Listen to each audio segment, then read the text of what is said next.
politie actiever wordt op straat. Vanaf gisteren is het operationele plan Satis Est ingesteld. En dat is Latijn en dat betekent het is genoeg, tabasta. Het plan omvat preventieve surveillance in kwetsbare en probleemgebieden.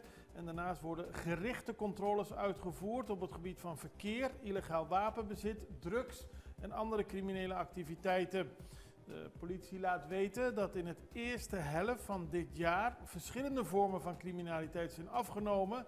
Maar op het gebied van autodiefstal, inbraken in voertuigen, woningen en bedrijfsinbraken is er juist sprake van een trend en worden er meer zaken bij de politie gemeld. Daarom deze nieuwe manier om dat tegen te gaan. Er zijn natuurlijk ook in de afgelopen periode verschillende brandstichtingen geweest bij auto's. Dus de politie wil die zaak aanpakken om op die manier de orde, rust en veiligheid op het eiland te herstellen. De politie zal dus meer actief zijn op